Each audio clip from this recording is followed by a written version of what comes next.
There's a kind of strength that doesn't shout. It doesn't show up in loud arguments, emotional breakdowns, or constant explanations.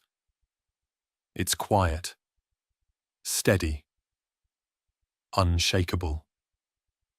And it comes from one thing: emotional detachment. But somewhere along the way, people began to misunderstand this word. They think detachment means apathy. They think it means being cold, unfeeling, disconnected. That's not true.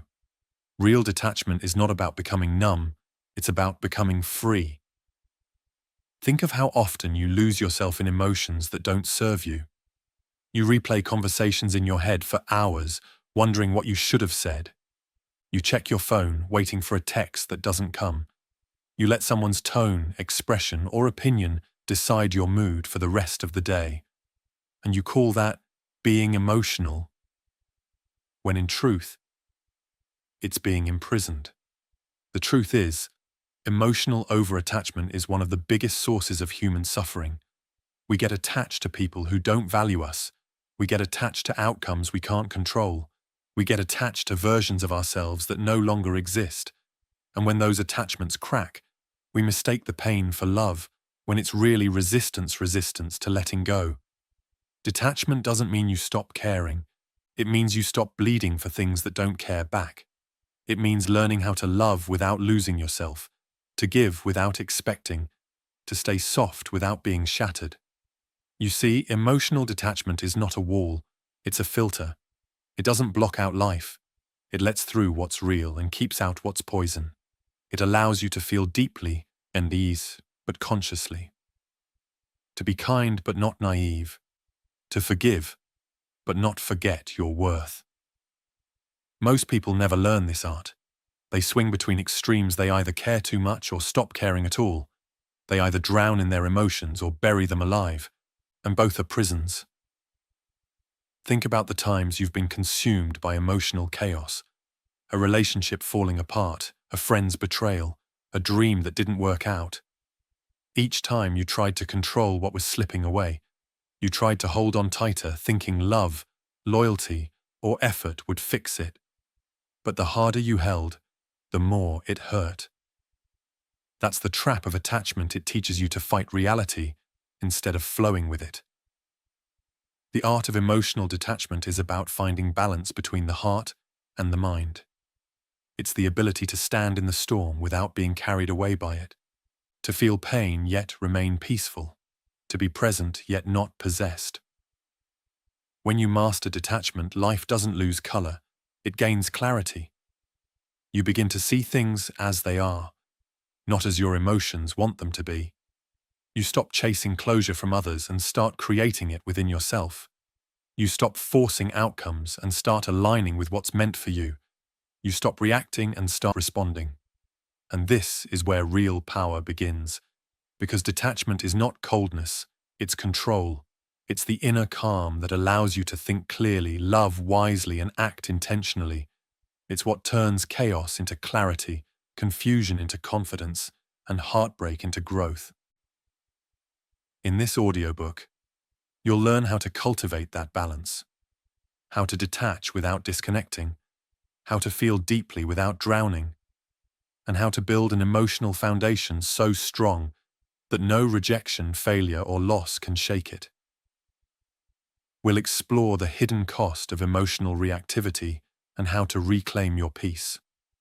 We'll uncover how your brain sabotages you and how to outsmart it. You'll learn practical tools like the stop method, reframing techniques, and emotional alchemy. And most importantly, you'll learn how to turn your emotions into your greatest strength instead of your biggest weakness. By the end of this journey, you'll no longer chase peace, you'll embody it. You'll no longer need to escape emotions, you'll understand them. You'll no longer fear detachment. You'll realize it's love in its purest form. Love without possession. Care without control. Presence without pressure. This is the art of emotional detachment without becoming cold. Let's begin. Chapter 1. The hidden cost of reactivity. We all like to believe we're in control, that our choices are deliberate, that our emotions are rational. But most of the time, they aren't. We're reacting, not responding. Reactivity is the invisible thief of peace. It doesn't announce itself loudly. It slips in quietly, through moments that seem harmless. A single text left unseen, a colleague's tone, a friend's delayed reply. And suddenly, you're no longer in the present. You're in a storm of overthinking. You check your phone again. You replay the scene again. You build entire stories out of silence. And that's how reactivity works. It convinces you that every little thing must mean something about you. One small spark of emotion can burn through hours of calm. A misunderstanding turns into an argument. An opinion turns into an attack. A minor inconvenience becomes a full emotional spiral. And before you realize it, your day, your focus, and your energy are gone. Let's take a simple story. You're at work. You've put in effort, stayed late, handled the tough parts of the project. Then, in a meeting, your manager praises someone else, not you. You smile politely, but inside something shifts. A tightness in your chest. A quiet voice whispering, "Do they even notice what I do?" By the time you're home, you're replaying it. You start scrolling, distracting, rationalizing, but deep down, you're hurt not because they didn't praise you, but because you tied your peace to their approval. That's emotional reactivity, your inner world being ruled by external validation. Now imagine a relationship. You text someone you care about, and hours go by with no response. Your brain begins its theater. They're ignoring me. Did I say something wrong? They've lost interest. In minutes, you've gone from calm to chaos. Not because of reality, but because of the story your emotions created. This is what emotional attachment without awareness looks like. It turns every silence into a wound, every delay into rejection. And the deeper the attachment, the stronger the reaction. Every time you react impulsively, you give away your power. You let someone else's words or behavior dictate your state of mind. And slowly, without realizing it, you become emotionally outsourced your peace depending on people who might not even care. We often think emotions are uncontrollable, but the truth is, reactivity is a habit. Each time you explode, argue, or withdraw in silence, your brain learns, this is how we respond to discomfort. Next time, it reacts even faster. Every reaction trains your brain to lose control faster next time. Over time, your nervous system starts living in survival mode. You walk into situations already tense. You read between lines that don't exist.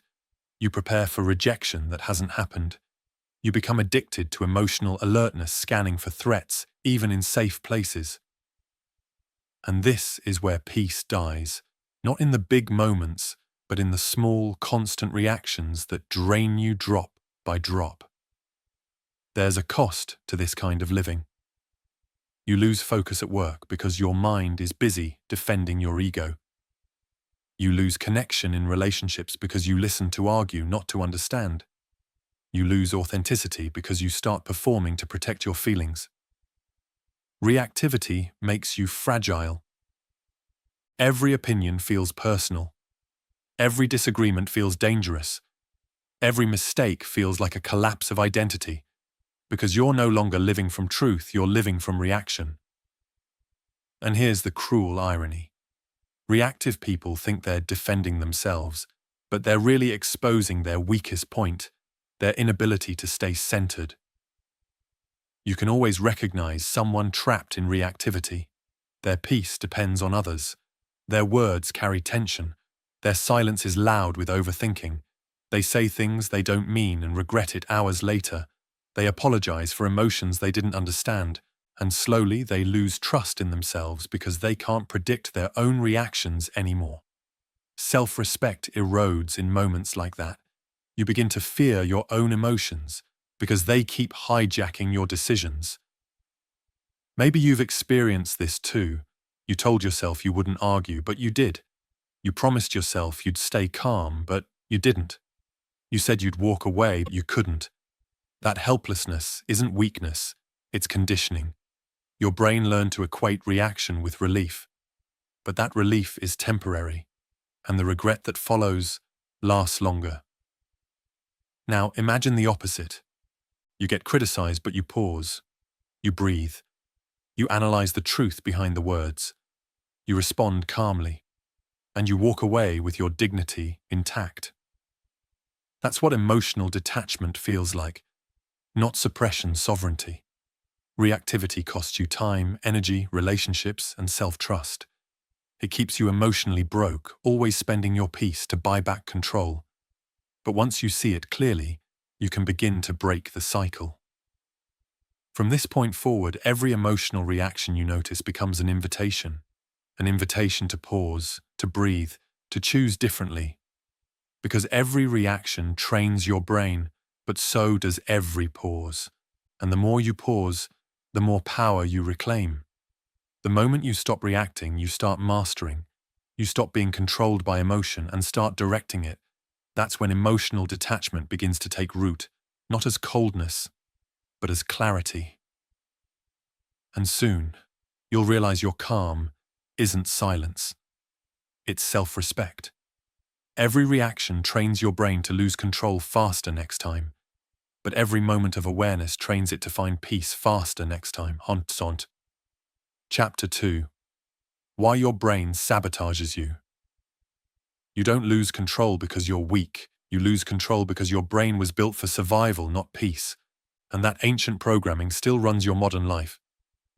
Every time you overthink, panic, or react without thinking, you're not broken. You're just following an old survival script. A script that was once useful, but now quietly destroys your emotional balance. Here's how it happens. When something threatens you, even emotionally, your brain's alarm system, the amygdala, takes over. It doesn't wait. It doesn't think. It reacts. In just 12 milliseconds, your amygdala fires a signal through your body. Your heartbeat quickens, your breathing shortens, your muscles tighten. Your body prepares for a fight that doesn't exist. And by the time your logical brain, the prefrontal cortex, wakes up, 500 milliseconds have already passed. The reaction is already happening. You said what you shouldn't have said. You slammed the door. You texted back out of anger. You defended yourself before even understanding the situation. The body reacted before the mind could respond. This is what psychologists call an amygdala hijack. It means your emotional brain temporarily takes your logic hostage, and in those few seconds, peace disappears. Now imagine this happening multiple times a day, each notification, each criticism, each moment of uncertainty. Your brain stays in low-level survival mode, always scanning for danger, even in normal situations. That's why emotional detachment feels so hard at first. You're not fighting people, you're fighting your own biology. Think about it. Why does a simple text message make your stomach twist? Why does silence feel threatening? Why does being misunderstood feel like an attack? Because your brain doesn't know the difference between rejection and danger. It's wired to keep you safe, not emotionally stable. This system was built for a world of predators and physical threats, but now the threats are invisible. An email from your boss, a partner's tone, a social media comment. Each of these triggers the same chemical storm as being chased by a wild animal. You scroll through the news or social media, and your amygdala lights up again, every headline, every conflict, every argument. You're feeding your fear center without realizing it. The brain begins to normalize stress.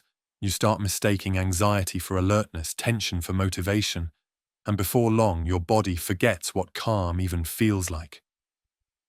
Here's the cruel truth. Your emotional reactions aren't personal, they're neurological. And until you understand that, you'll keep blaming yourself for being too sensitive, too emotional, or too reactive. But the brain isn't your enemy. It's just outdated. It needs retraining, not rejection. To detach emotionally, you must first create space between trigger and reaction. That's the gap where awareness lives. That's the place where your power begins. Every moment you pause, you interrupt the amygdala's instant takeover. You give the prefrontal cortex, your logical brain, time to step in, to assess, to breathe, to respond. And in that pause, you move from instinct to intelligence. Let's take a common scenario. Someone criticizes you. Your heart spikes, your jaw tightens, your mind races to defend. That's the amygdala firing. But if you breathe just once, you buy half a second of control. Half a second for your prefrontal cortex to say, wait, what's really happening here? That half second is the difference between peace and regret, between wisdom and reaction, between emotional detachment and emotional chaos. But here's where the brain sabotages you again. It loves patterns. Every time you react emotionally, your neurons connect faster. The brain rewards that pathway with dopamine. It tells you, good job, you survived. Even if all you did was argue, scroll, or overthink. So now emotional reactivity feels good because your brain has mistaken it for safety. That's why staying calm feels uncomfortable at first. Your brain doesn't interpret silence as peace, it interprets it as uncertainty. And uncertainty feels unsafe. To master emotional detachment, you must teach your brain that calm is not danger, it's safety. That not reacting doesn't mean losing, it means leading. Your goal is not to kill emotion, but to balance biology with awareness. To remind your mind, I'm not in danger, I'm just uncomfortable. Because the truth is, discomfort won't kill you. Overreaction will. The more you practice emotional awareness, the more your brain rewires itself. Neuroplasticity, the brain's ability to reshape itself, proves that calm can become your new default. It takes time, repetition, and conscious choice. At first, it feels mechanical, like forcing yourself to stay silent when you want to speak. Then it becomes natural, like choosing stillness because you value peace. And eventually it becomes automatic. Your body feels calm even when the world around you doesn't. That's when you realize emotional detachment is not suppression, it's mastery over the ancient instincts that once ruled you. So, next time you feel triggered, remember, you're not fighting the moment, you're rewiring your brain. Every pause is progress. Every deep breath is training. Every act of restraint is a message to your nervous system. We're safe now. Between the trigger and your reaction, there is a gap. In that gap lies your power. And in that power lies your peace. Chapter 3. The 4 Levels of Emotional Mastery. Emotional mastery isn't a single breakthrough. It's a climb, a slow, conscious journey through layers of awareness. You don't wake up peaceful one morning. You build peace, one reaction at a time. There are 4 levels on this path. 4 phases the mind moves through as it learns to respond instead of react. Each one reveals something about who you've been and who you're becoming. Let's begin with the first. Level 1, Unconscious Reactivity. This is where most people live without realizing it. Life feels like it's happening to you. You wake up already behind, already tense, already bracing for impact. Every message, tone, and gesture becomes personal. You don't choose emotions, they choose you. In this stage, you justify your reactions. You say things like, "That's just how I am," or "They made me angry." You don't see that you're giving away your power with every outburst. You believe peace depends on how others treat you, so you keep trying to control the outside world to fix your inside. This level is exhausting. It keeps you stuck in cycles of emotional debt, spending your energy where it never returns. The smallest trigger can ruin your whole day because your emotions are driving the car and you're just a passenger. Ask yourself, when was the last time I acted like this? Level 2. Conscious Reactivity. This is where awareness begins. You still react, but now you notice it. You catch yourself mid-argument and think, why am I doing this again? You hear your tone shift. You feel your heartbeat rise and a quiet voice inside whispers, "Stop." But you don't always stop. Because awareness doesn't erase habits, it just shines light on them. You start recognizing patterns, how you shut down when criticized, how you chase validation when ignored, how you replay pain to feel seen. This level can feel frustrating, because now you know better, but you can't yet do better. It's like watching yourself drown while knowing how to swim. But don't mistake awareness for failure. It's the hardest and most important step. Ask yourself, when was the last time I acted like this? Level 3, conscious response. This is where transformation begins. You still feel emotions deeply, but you pause before reacting. You take a breath.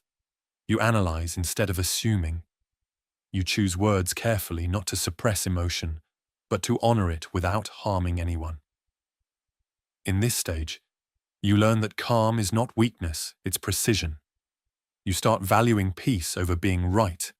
You stop defending your ego and start protecting your energy. People may call you distant. They might say you've changed. But deep down, you know you're not colder, you're clearer. You no longer fight every battle. You let silence do the explaining. You let time do the teaching. You begin to realize that most things don't need your reaction. They need your absence. Ask yourself, when was the last time I acted like this? Level 4. Emotional alchemy. This is the summit, the place where emotions no longer control you, they serve you. You don't suppress anger, you channel it into action. You don't avoid sadness, you use it to connect and grow. You don't fear fear, you use it to prepare and focus. You start transforming emotions into energy, anger into drive, pain into wisdom, loss into clarity. You no longer seek peace, you radiate it. Because peace isn't the absence of emotion, it's the mastery of it. At this level, you understand that emotions are messengers, not masters. They tell you where your attention is needed, not where your value lies. You meet them, thank them, and release them. You no longer drown in feelings, you surf them. Ask yourself, when was the last time I acted like this? Reaching this level doesn't mean you never feel triggered again. It means you recover faster. You forgive quicker. You return to calm sooner. Because mastery isn't perfection, it's awareness repeated until it becomes instinct. Every level teaches you something sacred. From the chaos of reaction, you learn awareness. From the awareness of reaction, you learn control. From control, you learn understanding. And from understanding, you find freedom. Most people never reach level 4, not because they can't, but because they mistake emotions for identity. They think, I am angry instead of I feel anger. They say I'm broken instead of I'm healing. They fuse who they are with what they feel. But you are not your emotions. You are the space in which they rise and fall. When you realize that, you stop drowning in waves because you finally remember. You are the ocean. Your goal is progress, not perfection. Each level is an upgrade. And every moment you choose awareness over reaction, you move one step closer to emotional freedom. Chapter 4. The Stop Method. There's a moment, a fraction of a second, between what happens to you and how you react. That moment decides everything. Your peace, your relationships, your power. Most people never notice it. They move straight from trigger to reaction, from emotion to explosion. They speak before they think, move before they breathe, decide before they understand. And then they spend hours, sometimes days, cleaning up what those few seconds destroyed. That's why emotional detachment begins with one practice, the power to pause. There's a simple method that turns that pause into mastery. It's called the Stop Method. 4 letters that can change how you respond to life. Stop. T. Take a breath. O. Observe. P. Proceed. Let's break it down. S. Stop. The very first step sounds simple, but it's everything. When emotion rises, stop moving. Stop typing that message. Stop speaking. Stop explaining yourself. Because the first action that follows emotion is usually the one you'll regret. The moment you stop, you create space, a sacred pause where control begins to return. That's your separation from the chaos. You're telling your brain, we're safe, we don't need to fight. Imagine you're in an argument. Your partner says something sharp, something unfair. Your mind immediately floods with comebacks, memories, proofs. You feel the urge to defend, to retaliate, to win. But instead, you stop. Even if it's just for 2 seconds, that pause is not weakness, it's power, because silence can disarm more conflict than shouting ever will. Take a breath. Now that you've stopped, your body needs to catch up. Emotion begins in the body before it reaches the mind. So to calm the mind, you must first calm the body. Inhale for 4 seconds. Hold for 4. Exhale for 6. Repeat 3 times. Feel your heartbeat slowing down. Feel the heat in your chest fading. You're not escaping emotion, you're regulating it. Breathing tells your nervous system, there is no danger here. And when the body feels safe, the mind starts thinking clearly again. Observe. Now that you've calmed your body, you can see the truth. Observe what's happening both outside and inside. Ask yourself, what's real here, and what's just my assumption? What am I feeling? Anger, hurt, fear, or disappointment? Is this moment truly threatening or just uncomfortable? Observation transforms emotion into data. It gives you perspective. You begin to notice how often your pain isn't about the present, it's about the past trying to protect you. Let's say a coworker criticizes your work. You feel defensive, but when you observe, you realize it's not about their words, it's about an old wound, maybe from childhood, when being wrong meant being unloved. Observation brings compassion. You start responding to yourself with understanding instead of judgment. Proceed. Now comes the conscious choice. Proceed not with emotion, but with intention. Ask, what action serves me long term? Maybe that means speaking calmly. Maybe that means walking away. Maybe it means saying nothing at all. Detachment doesn't mean you stop engaging. It means you start engaging with clarity. You choose what deserves your energy and what deserves your silence. Let's test this in real life. Example 1. Argument. Your partner raises their voice. You want to raise yours back. You stop. You pause. You breathe. You observe that they're not attacking, they're overwhelmed. You proceed by softening your tone instead of matching theirs. And suddenly, the storm loses its power. Example 2.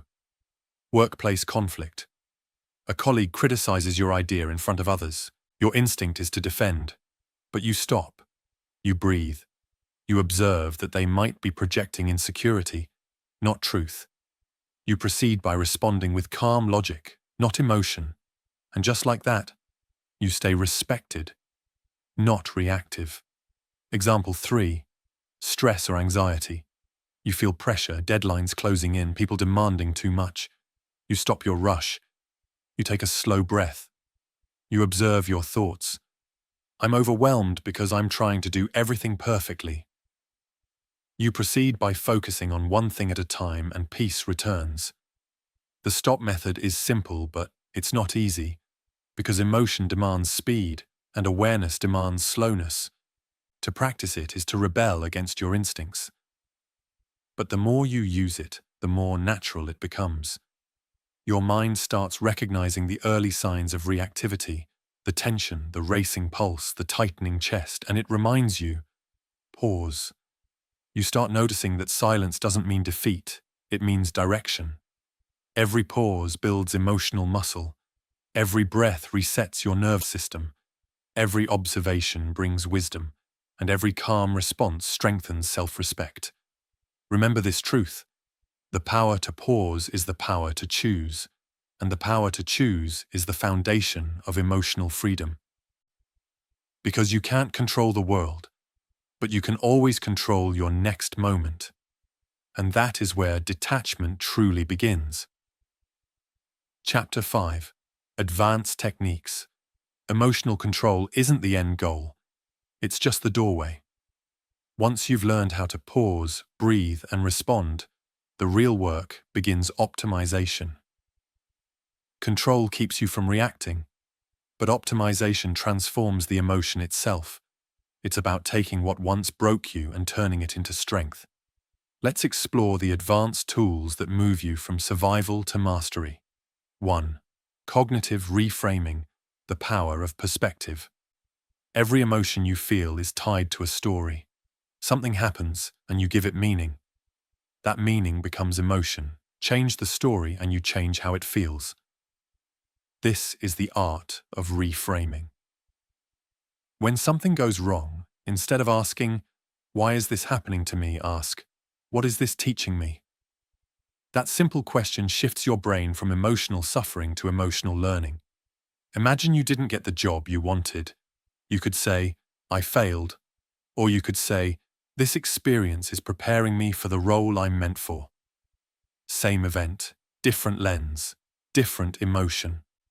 Your reality isn't shaped by what happens, it's shaped by how you interpret what happens. Try this simple exercise. Every time something negative occurs, write down 3 alternative explanations. If a friend stops talking to you, maybe they're overwhelmed, not indifferent. If you make a mistake, maybe it's feedback, not failure. If plans fall apart, maybe life's redirecting you towards something better. You can't control outcomes, but you can always control outlooks. And that's where freedom begins. 2. Emotional labeling. Name it to tame it. Most people don't feel emotions, they drown in them, because they never stop to name what they're feeling. Labeling an emotion moves it from chaos to clarity. The moment you say, "I feel angry," you shift activity from your amygdala to your prefrontal cortex, from raw reaction to rational awareness. There's science behind this. Studies show that simply labeling an emotion reduces its intensity. Next time you're overwhelmed, pause and identify: is this sadness or disappointment? Is it anger or frustration? Is it anxiety or anticipation? Precision brings power. When you name it, you separate you from it. You stop saying, "I am anxious," and start saying, "I feel anxiety." That small change creates emotional distance, and that distance is control. 3. Somatic regulation. Calming the body, calming the mind. You can't think clearly in a body that feels unsafe. That's why emotional mastery isn't just mental, it's physical. When emotions rise, your nervous system follows. Your heart races, your breath shortens, your muscles tense. Your brain mistakes emotional tension for danger. To regulate emotion, you must regulate physiology. Start with box breathing. Inhale for 4 seconds, hold for 4. Exhale for 4. Hold for 4 again. Repeat 4 times. It's simple, but it sends a powerful message. We are safe now.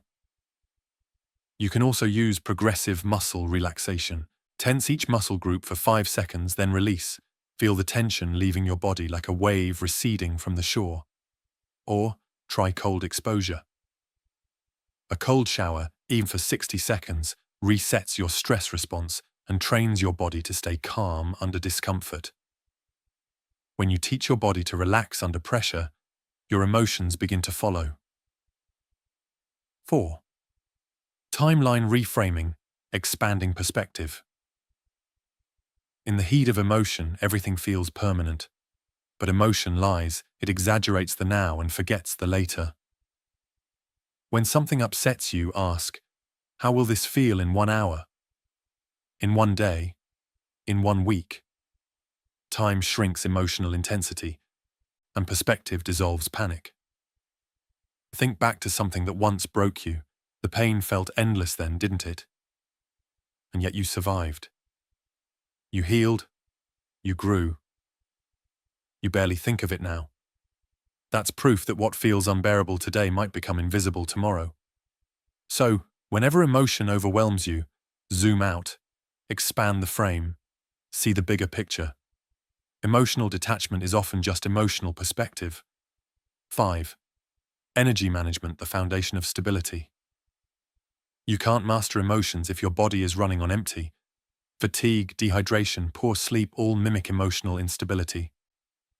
Sometimes you're not angry, you're just tired. You're not anxious, you're just over-caffeinated. You're not unmotivated, you're just undernourished. Your emotional state is biological, so take care of the machine that carries your mind. Drink water, eat real food, sleep 7 to 9 hours, limit stimulants that amplify stress, move your body daily not to look better, but to feel better. Energy is emotional currency. Spend it wisely. Because when your body feels stable, your mind feels safe. These techniques may sound simple, but their power is cumulative. They turn your mind into an ally instead of an adversary. Cognitive reframing teaches you that perspective is peace. Emotional labeling reminds you that awareness is control. Somatic regulation keeps your body in alignment with calm. Timeline reframing dissolves panic into patience. And energy management builds the foundation that keeps all of it stable. This is what emotional mastery looks like in motion, not suppression, but transformation. You stop fighting your emotions and start using them as tools for growth. Because the truth is, emotions aren't enemies to overcome. They're signals to understand. And when you learn to translate them, you stop being reactive and start becoming resilient. You can't think clearly in a body that feels unsafe. So make safety physical, mental, and emotional your first discipline. That's how detachment stops being theory and becomes identity. Chapter 6. Building the baseline. You can't build emotional control in the middle of chaos. You build it in the quiet moments, in the routines, choices, and small disciplines that shape your nervous system every single day. Think of emotional mastery like a muscle.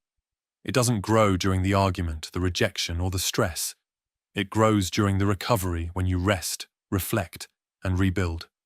Your reactions are only as stable as your foundation, and that foundation is built through daily habits that nourish your body, mind, and spirit. A nuanced seed. Let's begin where balance begins with sleep. Sleep, the reset button for your emotions. You can't detach when you're exhausted, because sleep deprivation turns your amygdala, your emotional alarm system, hyperactive. It magnifies fear, amplifies stress, and shrinks your patience. 7 to 9 hours isn't luxury, it's maintenance. Sleep is where your brain rewires, repairs, and releases emotional residue. Without it, you're fighting life half-charged. Build a sleep routine that protects peace. Dim the lights an hour before bed. Put your phone away. The blue light tricks your brain into thinking it's daytime. Make your room cool, dark, and quiet. Don't scroll through chaos before entering rest, because the way you fall asleep decides the quality of your calm tomorrow. Nutrition fuel for emotional regulation. Your brain isn't powered by motivation, it's powered by chemistry. And that chemistry comes from what you eat. Each meal is an emotional decision disguised as a nutritional one. Too much sugar, too much caffeine, and your mood becomes a roller coaster, sharp highs followed by deep crashes. Protein balances neurotransmitters. Omega-3 fats stabilize mood. Hydration clears brain fog. Real food fuels real focus. You can't meditate your way out of a biological imbalance. Peace is physical before it becomes psychological. Eat like someone who values their clarity. Exercise movement as medicine. You don't need a gym membership to master emotion. You just need movement. Every step, every stretch, every deep breath signals your body, I'm safe, I'm strong, I can handle this. Cardio releases tension. Strength training builds resilience. Even a daily walk clears emotional static.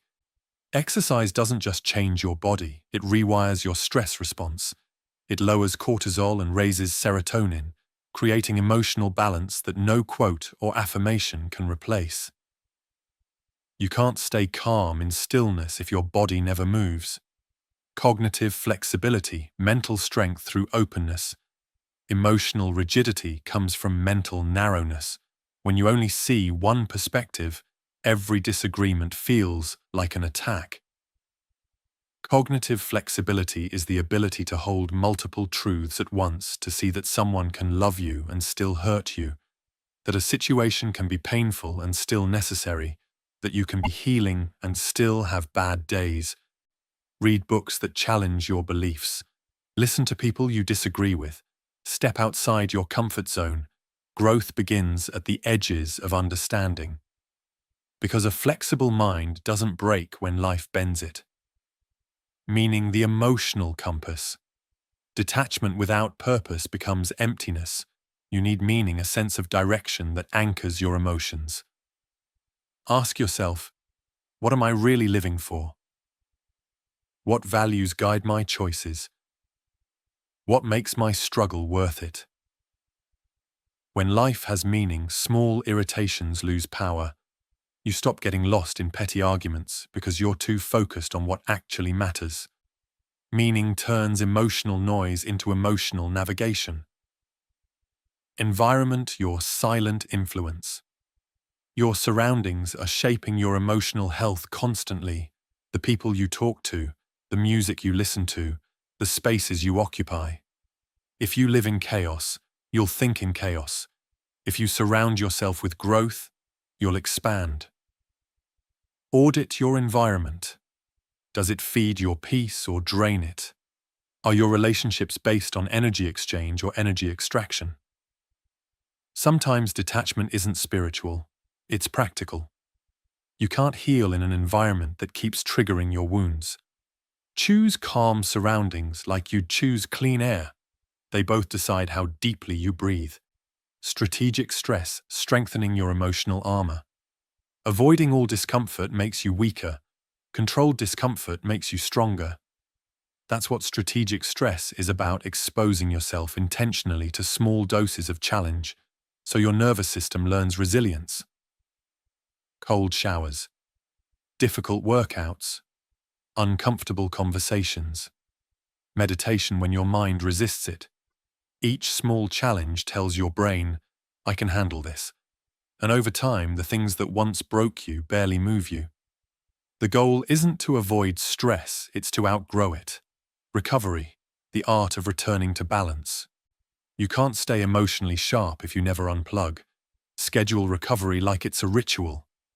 Once a week, step away from noise, no screens, no notifications, no pressure. Go for a walk in nature.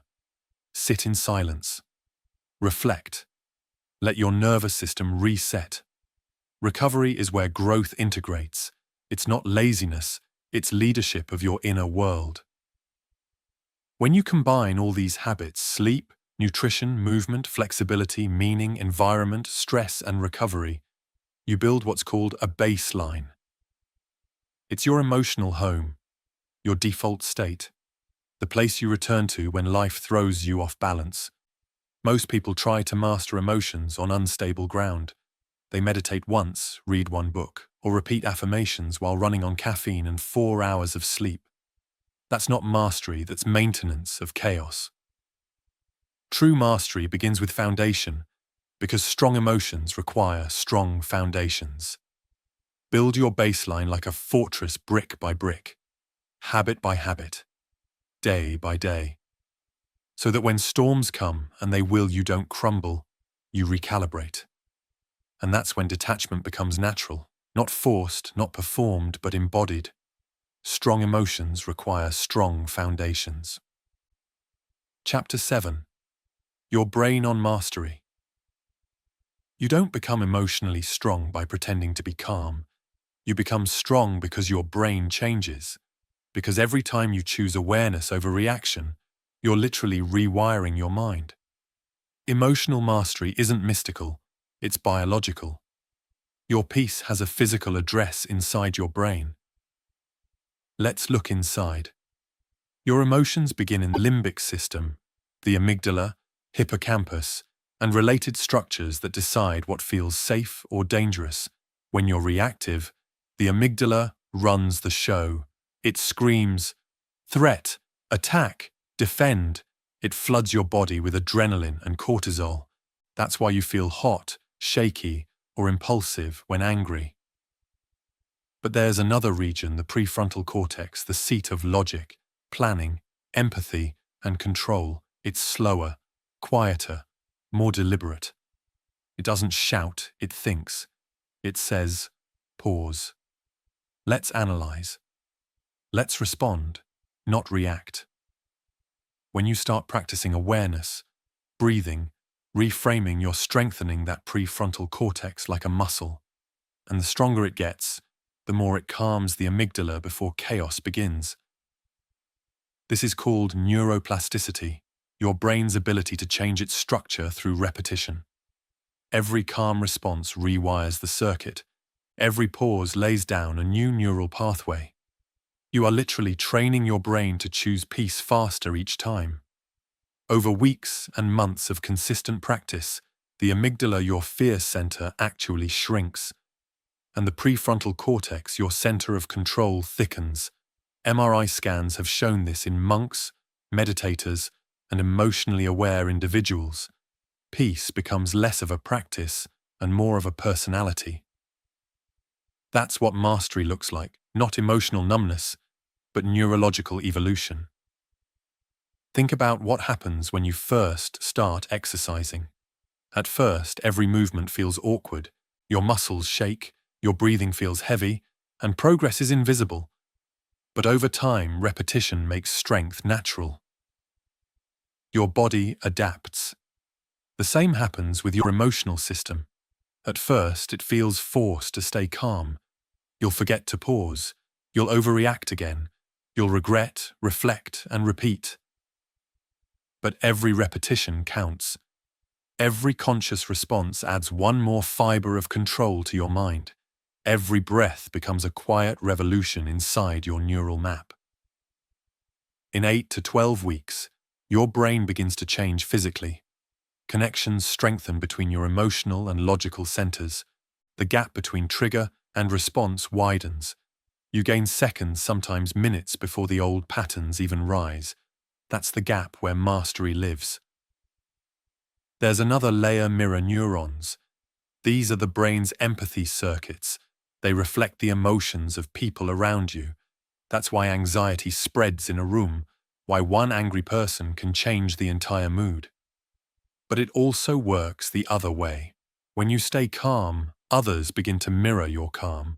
Your stability regulates their nervous system too. You become the emotional thermostat, not the thermometer.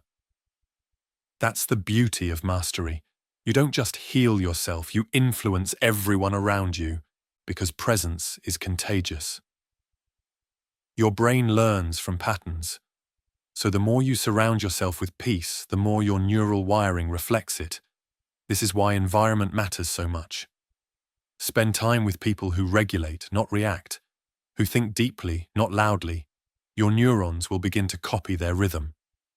You become what your nervous system repeatedly experiences. Now here's the truth no one tells you. Mastery doesn't make you emotionless. It makes you emotionally intelligent. You still feel everything, but nothing owns you. You can feel sadness without sinking, anger without attacking, fear without freezing. Your emotions become instruments, not interruptions. You play them. They no longer play you. And when your brain reaches this level of balance, detachment becomes effortless. Not because you avoid emotions, but because your nervous system knows how to flow through them. Your calm no longer feels like suppression. It feels like strength. That's when you notice something profound. Life doesn't get easier. You just stop being thrown by it. The chaos remains, but you've built an inner stillness that no storm can move. This is not fake peace, it's earned peace, a peace carved into your biology through patience, awareness, and repetition. So when people say you've changed, they're right. You have. Your brain has learned a new way of being. It doesn't crave chaos anymore. It craves clarity. And the more you practice, the more automatic it becomes, because mastery isn't about forcing calm, it's about becoming calm. You're not pretending to be peaceful. You're becoming peace itself. You're not pretending to be detached. You're becoming free. You're not pretending to be strong. You're becoming who your nervous system was always meant to be: centered, clear, and conscious. You're not pretending to be calm. You're becoming calm. Chapter 8: Performing Under Pressure. It's easy to be calm when life is quiet, when no one is testing you, when the world is gentle and predictable. But that's not mastery, that's comfort. Real mastery begins when pressure rises, when you're under the spotlight, when the outcome matters, when emotions start to shake your composure and your mind wants to surrender to panic. Pressure reveals the truth about your training. It exposes how much control you've built or how much you've borrowed.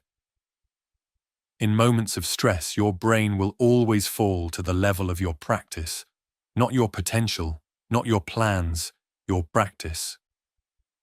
That's why the emotionally detached, the truly grounded, perform best under pressure, because they've learned that pressure isn't the enemy, it's the test. Most people see pressure as a threat, but the truth is, pressure is neutral. It's neither good nor bad, it's just energy. What makes it painful is the story you attach to it. The stakes are too high. What if I fail? What will they think of me? It's not the event that stresses you, it's your interpretation of it. Reframing pressure begins with a single mindset shift. The event is neutral, the story creates the stress.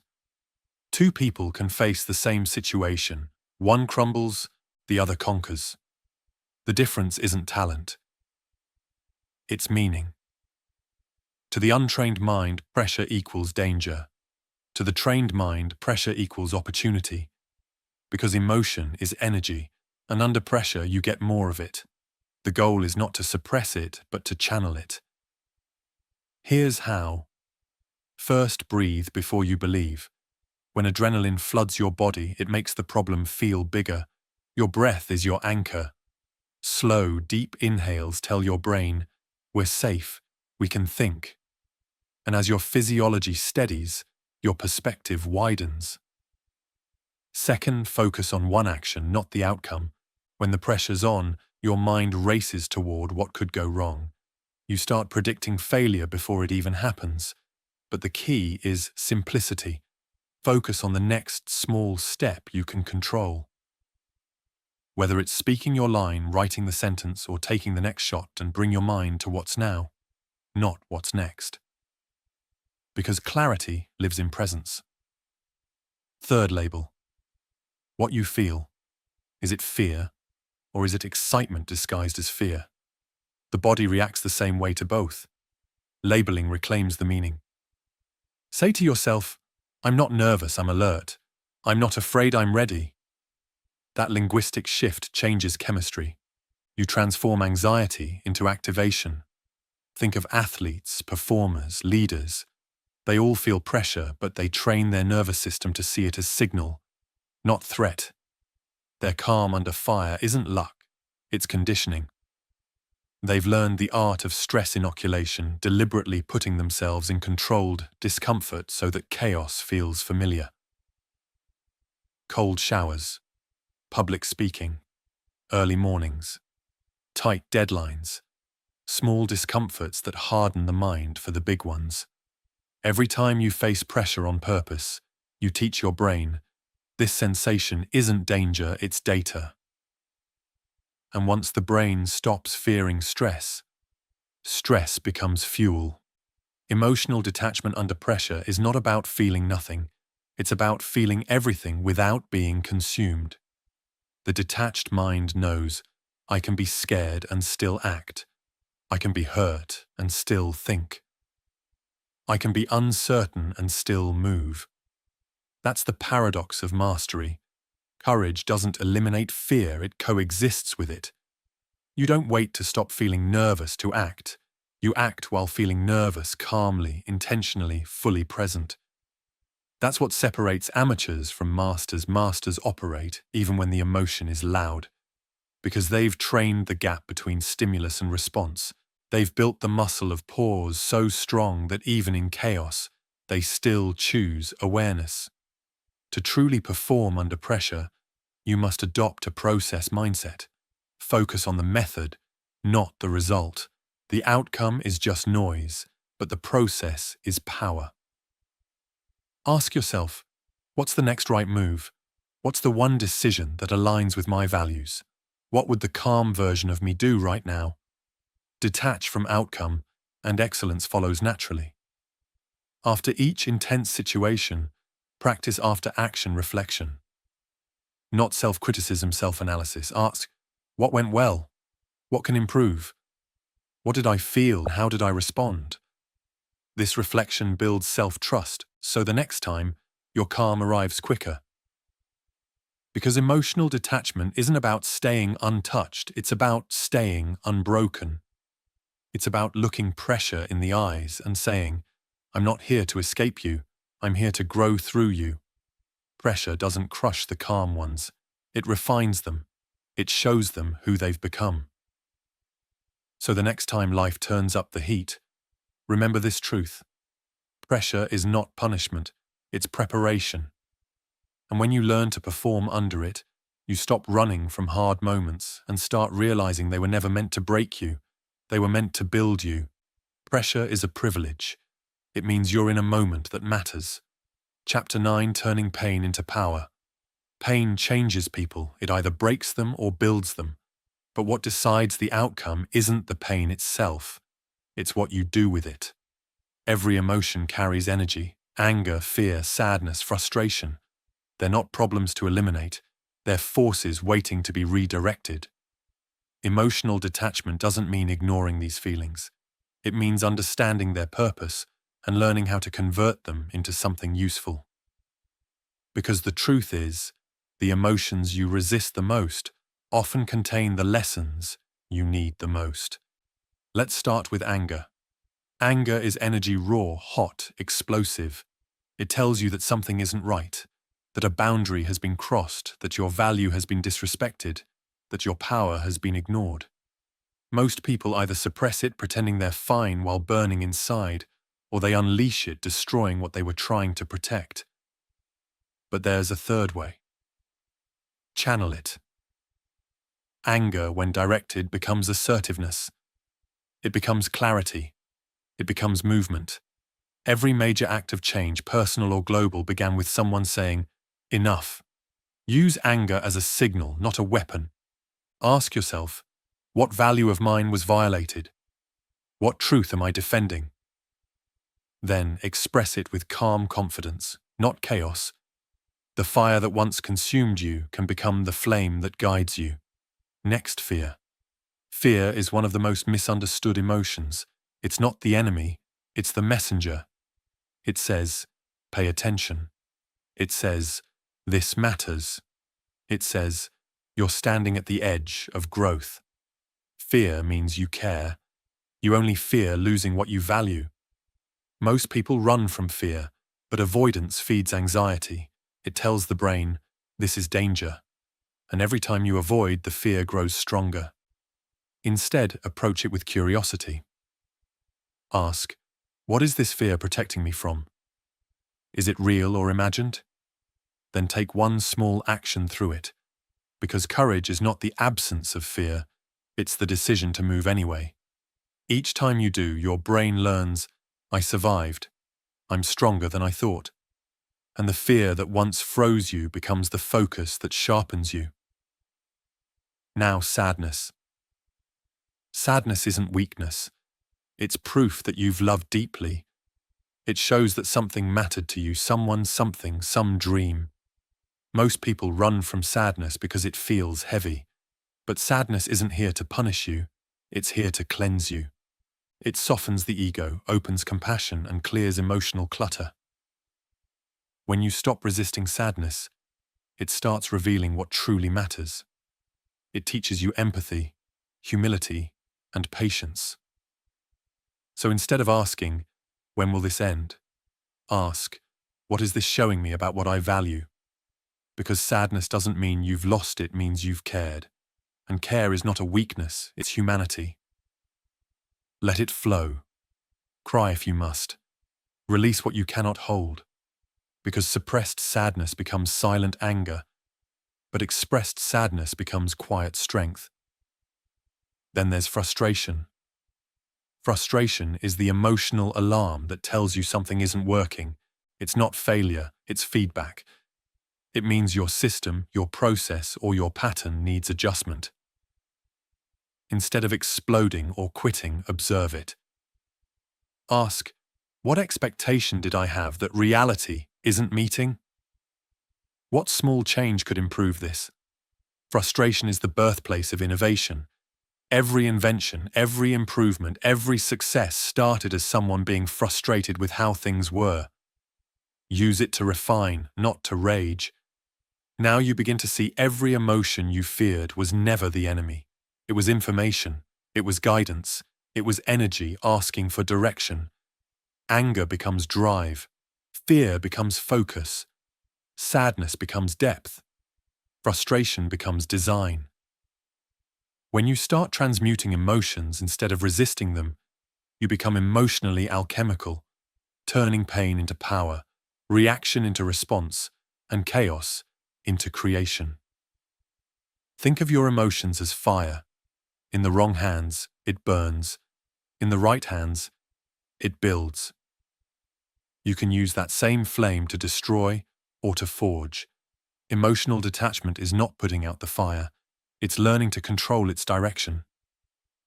So, next time you feel something intense, don't rush to escape it. Sit with it. Listen to it. Translate it. Ask, what is this energy trying to tell me? And then use it. Because emotions are energy. You either waste it or weaponize it. You either drown in it or rise with it. The difference isn't what you feel, it's what you do with what you feel. Pain doesn't have to end you. It can reintroduce you to your power. And once you understand that truth, you stop fearing your emotions because you finally realize they were never here to control you. They were here to awaken you. Emotions are energy. You either waste it or weaponize it. Chapter 10: Emotional Intelligence in Relationships. Emotional mastery means little if it disappears the moment someone touches your heart, because love, friendship, and connection, they're where your growth is tested the most. It's easy to be detached in solitude. It's much harder to stay balanced in intimacy. Relationships don't break from lack of emotion. They break from lack of awareness. You can love someone deeply, but if you don't understand your own emotions and theirs, that love turns into confusion, conflict, and control. Emotional intelligence is the bridge between care and chaos. It allows you to connect without losing yourself. The first rule: not every emotion requires a reaction.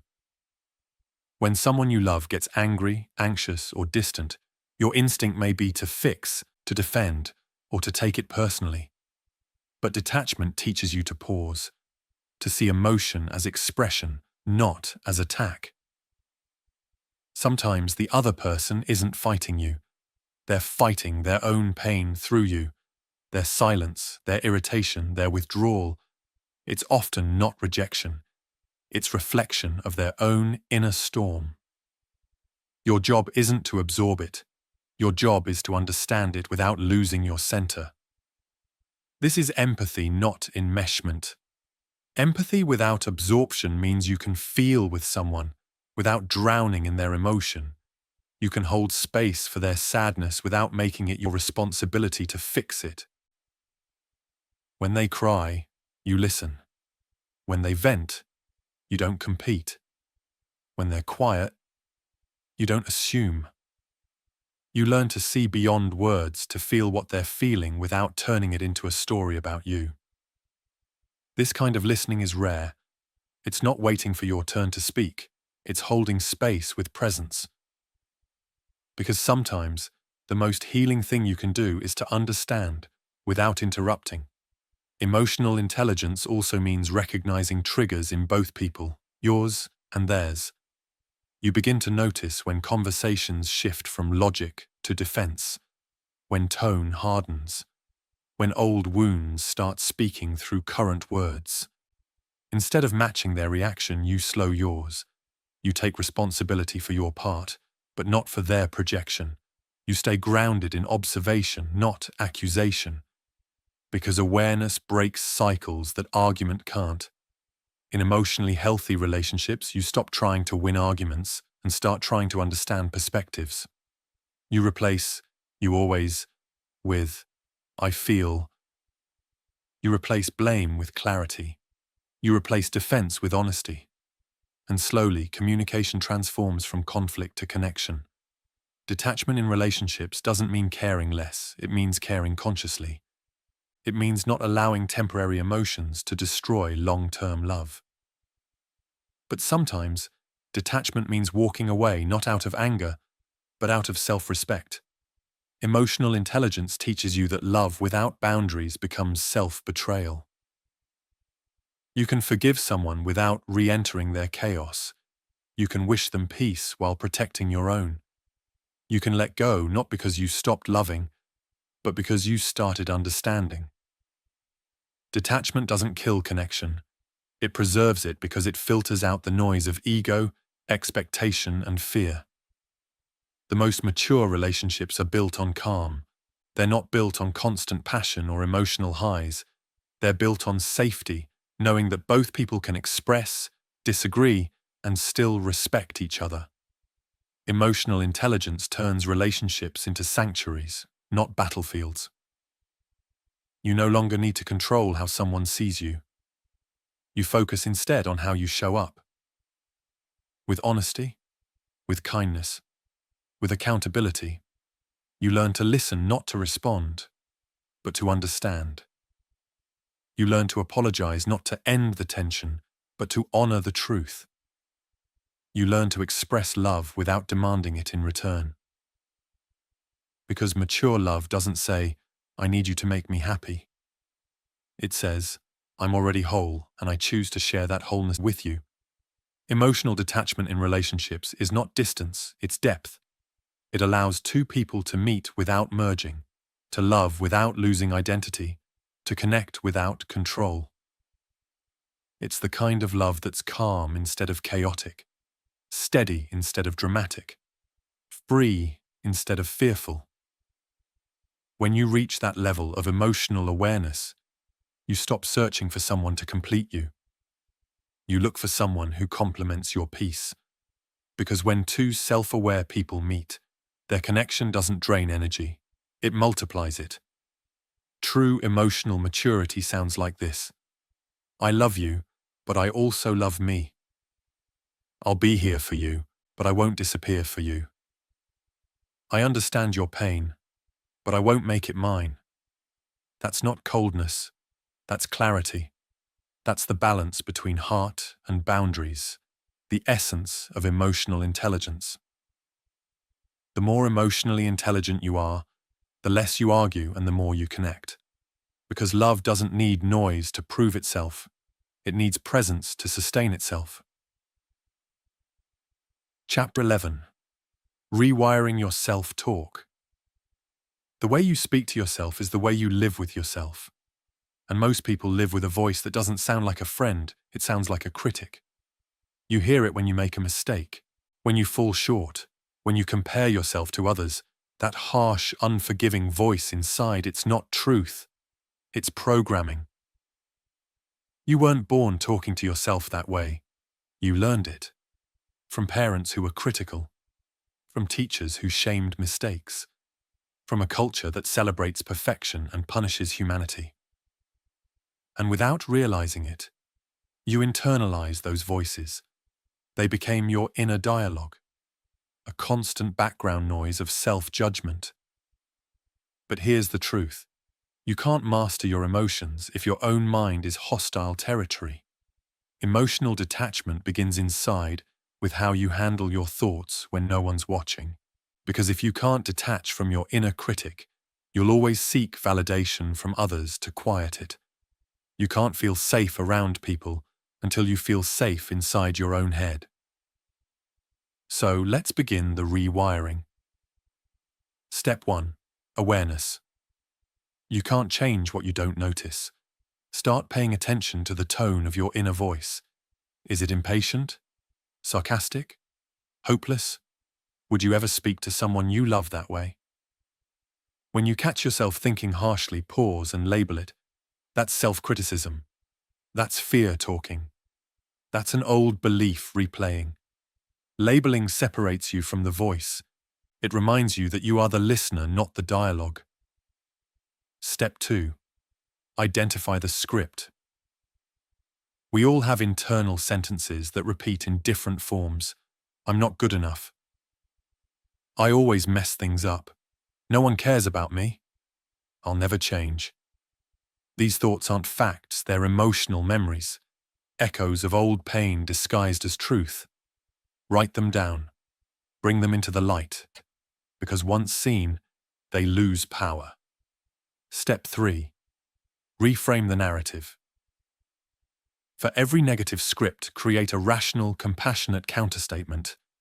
I always mess things up becomes, I make mistakes like everyone else, and I'm learning from them. No one cares about me becomes, I might feel lonely, but that doesn't mean I'm unlovable. I'll never change becomes, I'm changing every time I try again. These are not affirmations, they're corrections. You're retraining your inner voice to speak in alignment with reality, not fear. Step 4. Practice compassionate dialogue. When something goes wrong, your instinct is to attack yourself before the world can. You say, I'm so stupid. I should have known better. But self-attack doesn't create growth. It creates paralysis. Imagine instead speaking to yourself like a mentor would. Use warmth without excuses. I made a mistake, but I'm still capable. I didn't handle that perfectly, but I can fix it. I'm struggling, but I'm learning. Compassion isn't weakness, it's accuracy, because clarity grows in kindness, not in cruelty. Step 5. Repetition and embodiment. Rewiring takes time. The brain learns through repetition, so feed it the voice you wish it had heard growing up. Every morning, start with one gentle sentence to yourself. Not forced positivity, grounded truth. Today, I choose to treat myself like someone worth caring for. Every night, end with reflection. What did I do well today? What did I handle better than before? This practice builds new neural pathways. You're literally teaching your brain to respond with grace instead of guilt. Step 6. Visualization. When you visualize, you rehearse emotional patterns before they happen. Picture your future self calm, confident, composed. Hear how that version of you speaks internally. They don't say, I can't handle this. They say, I've handled things before I can handle this too. Repeat that voice until it feels natural, because the subconscious mind doesn't know the difference between imagination and repetition. It simply learns what you feed it. This is how identity shifts. You stop being the person who reacts emotionally to every criticism and start being the one who regulates, reflects, and responds. Your emotional tone becomes softer, your decisions clearer, your mind quieter. And you realize something profound. Detachment was never about leaving others behind. It was about leaving your old self behind, the one built on self-doubt and fear. Self-talk is not background noise. It's the soundtrack of your reality. If that soundtrack is filled with harshness, no amount of outer calm will feel peaceful. But when it's filled with self-respect, you stop chasing approval from others because your own approval finally feels enough. You are not what you feel. You are what you repeat. So repeat awareness. Repeat compassion. Repeat truth until that becomes your voice. until that becomes your calm. You are not what you feel. You are what you repeat. Chapter 12. The spiritual side of emotional mastery. There comes a point in emotional growth when self-control is no longer enough. You've learned to pause, to breathe, to respond, but something inside still aches for peace that logic alone can't provide. That's when the journey becomes spiritual. Emotional mastery without inner depth can make you calm but not whole, because peace isn't just the absence of reaction, it's the presence of awareness. True detachment isn't disconnection, it's deep connection with something larger than your emotions, something that remains still, even as everything else moves. When you reach this level, you begin to see emotions not as enemies or even lessons, but as waves rising, falling, passing. And behind those waves, you start to sense the ocean, the silent observer that never moves. That observer is you, the awareness behind the thoughts, the calm behind the chaos, the presence that watches every emotion come and go without being swept away. This is not coldness, it's consciousness. The spiritual side of detachment begins when you stop confusing stillness with suppression. You no longer force yourself to feel nothing. You simply allow what's there fully without judgment, without resistance, without story. You begin to realize the more you fight emotion, the longer it stays. But the moment you accept it, it softens and dissolves.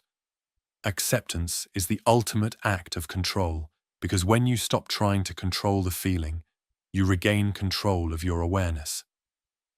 Stillness doesn't mean nothing happens. It means everything happens, and you stay centered anyway. It's sitting in silence while your thoughts try to pull you into drama and choosing to observe instead of obey. That moment when you realize you can watch emotion without becoming it is spiritual awakening in its purest form. Because you finally understand that peace was never something to create, it was something to uncover. Call it mindfulness, call it surrender, call it prayer.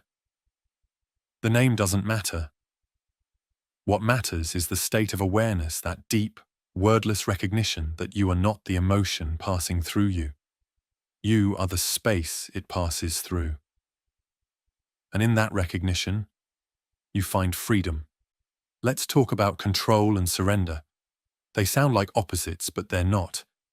Control is what you practice when you don't yet trust. Surrender is what happens when you do. At the start of your journey, you use structure routines, breathing, boundaries to create safety. But eventually you realize that true safety doesn't come from controlling everything. It comes from trusting that you can handle whatever happens.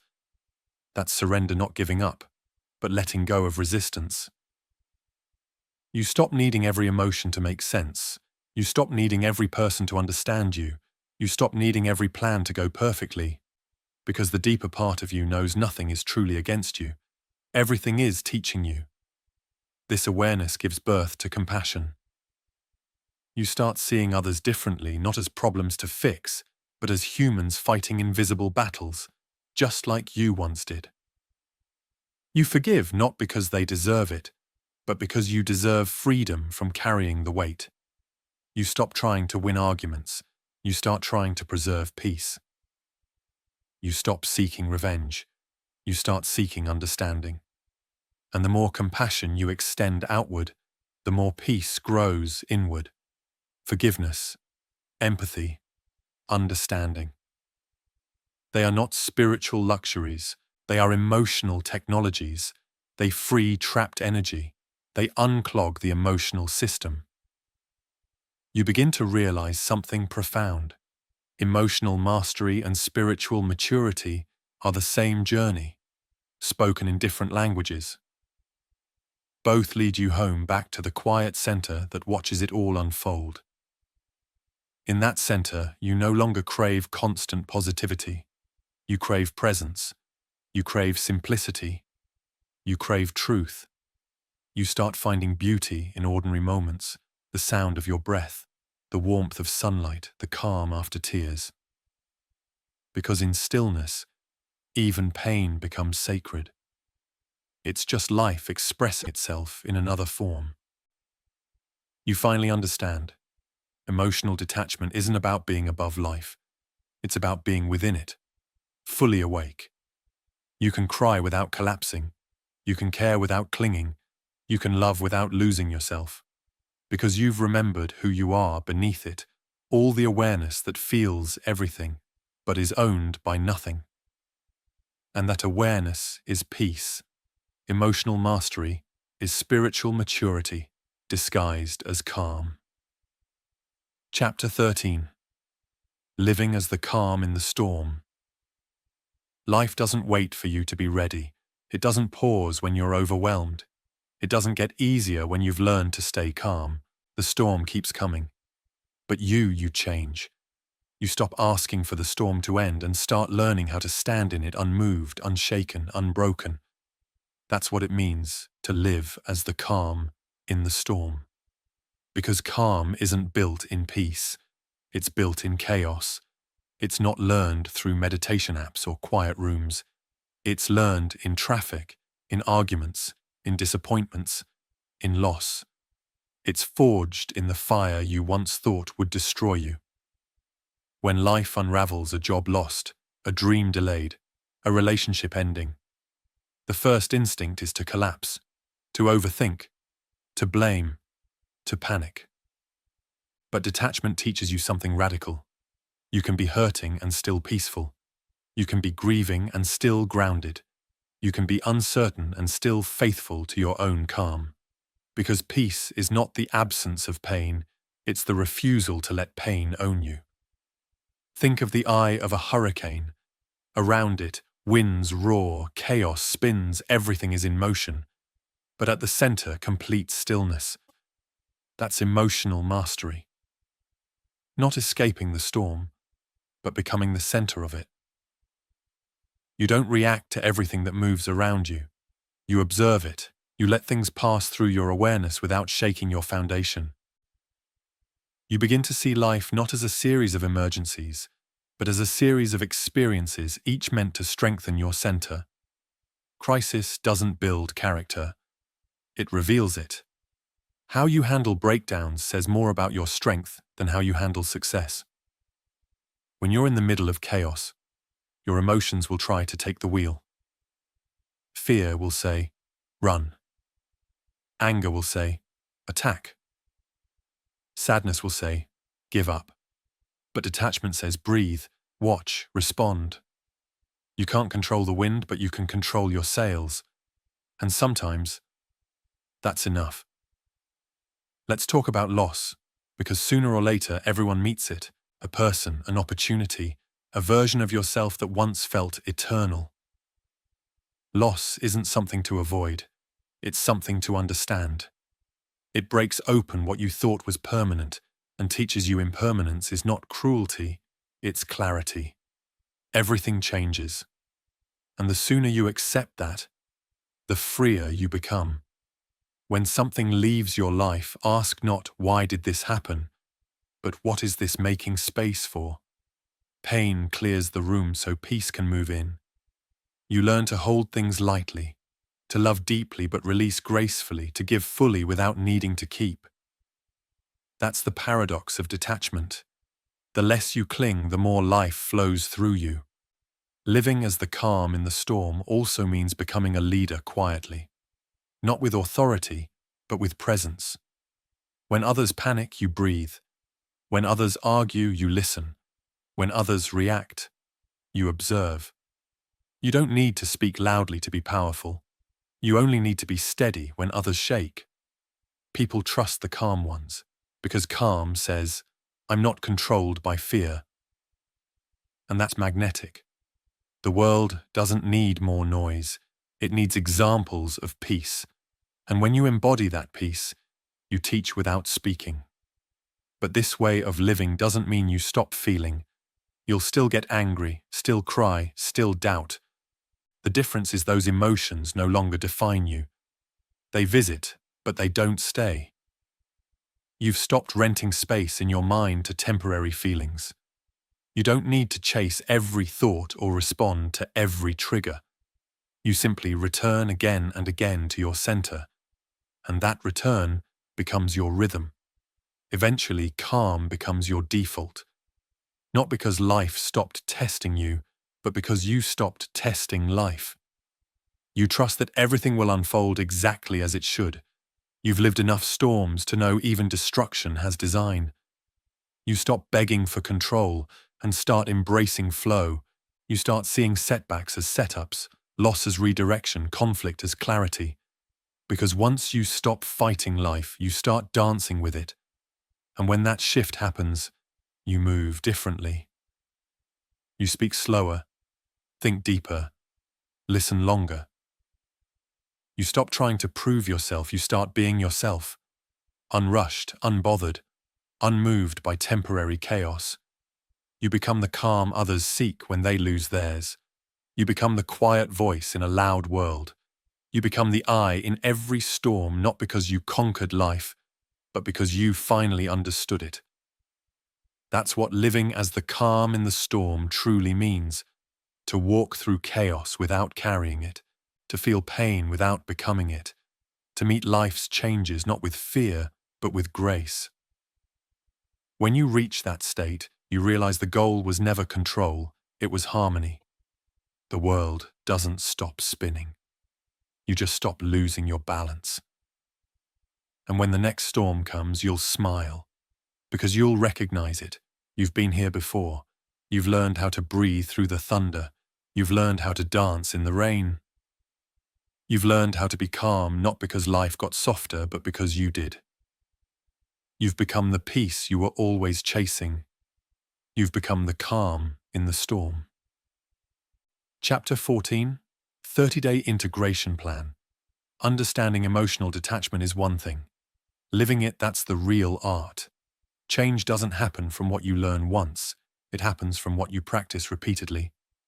Mastery is built through consistency, tiny, deliberate actions that train your brain, calm your body, and anchor your peace. So, here's your 30-day blueprint, a journey to turn awareness into embodiment. Not rules, not perfection, just practice. Because calm isn't found overnight. It's built one mindful choice at a time. Week 1. Awareness. The stop method. This week is about slowing down the loop between trigger and reaction. Every time you feel tension, stop. When emotion rises, stop. Use the stop method. Stop. Take a breath. Observe. Proceed.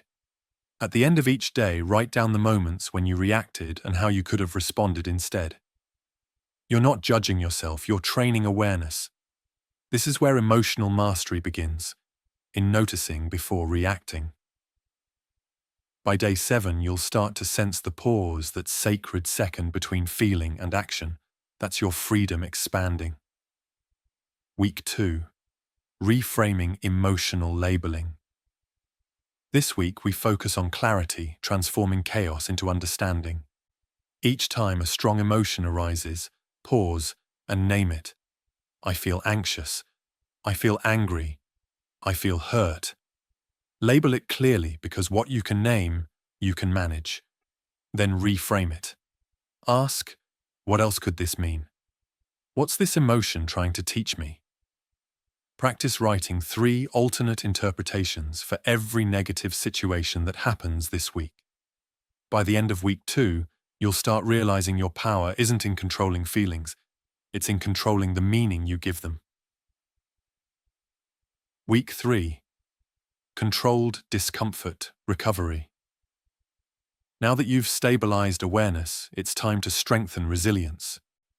Introduce one controlled challenge daily, something slightly uncomfortable but safe. Take a cold shower. Do a hard workout. Have that honest conversation you've been avoiding. Wake up 30 minutes earlier for stillness. The goal isn't pain, it's proof. You're showing your mind that discomfort isn't danger. Balance this with recovery, rituals, evening walks, quiet reflection, journaling, no screen time. Discomfort strengthens, recovery integrates. By the end of this week, You'll feel it, a quiet confidence. The storm comes, but it doesn't move you as much anymore. Week 4. Alignment, emotional integration. This final week is about living your peace, not performing it. Every morning, write one sentence of alignment. What emotion do I choose to embody today? Maybe it's calm, maybe it's patience, maybe it's gratitude. Throughout the day, act in alignment with that choice. Not to suppress other emotions, but to lead them. End each night with reflection. What tested me today? How did I handle it? What did I learn about myself? If you fail some days, that's fine. Mastery isn't a straight line, it's a spiral. Every return to awareness deepens the lesson. By the end of 30 days, something subtle but powerful happens. You start responding slower, thinking clearer, breathing deeper, feeling lighter. You'll notice that your peace no longer depends on others. That silence no longer feels empty. That stillness no longer feels strange. You've built an emotional home within yourself, a calm that travels with you everywhere. Because emotional detachment isn't withdrawal. It's ownership. It's knowing that your emotions belong to you, not to your past, not to people, not to chaos. You've learned to feel without falling, to love without losing, to care without collapsing. You've learned to stay grounded when life trembles, to see storms as teachers, to walk through pain with dignity. And now you live what others only talk about, peace that doesn't depend on peace around you. When the world shakes, the calm person leads. You've become that person. Not cold but clear. Not detached but deeply aware. Not empty but free. Because the art of emotional detachment was never about becoming less human. It was about becoming fully alive without losing yourself in the noise. You don't need fewer emotions. You need more awareness. And now you have it. Closing CTA, the final reflection. If you've made it this far, you've done something most people never do. You've stopped running from your emotions and started understanding them.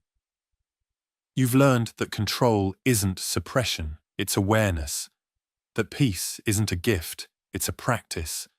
And that emotional detachment isn't coldness, it's clarity. You've walked through your own storms. You've met your triggers. You've faced your fears. And in doing so, you've found something rare, the quiet strength of self-mastery. Remember this: the world will always try to pull you back into noise. But now you know where silence lives. It's in you. It always was. Keep practicing awareness. Keep protecting your peace. Keep choosing calm over chaos, truth over reaction, presence over performance. And when life gets heavy, return to yourself. Breathe. Pause. Remember who you are beneath it all. Not the storm, but the sky that holds it. Because no matter what happens around you, you have the power to remain still inside. That's the real art, the art of emotional detachment. If this audiobook brought you value, share it with someone who's searching for peace. Because calm is contagious, and when one person heals, it creates space for others to heal too. Until next time, stay gentle, stay grounded, and stay aware. You don't need fewer emotions, you just need more understanding. And now you have both.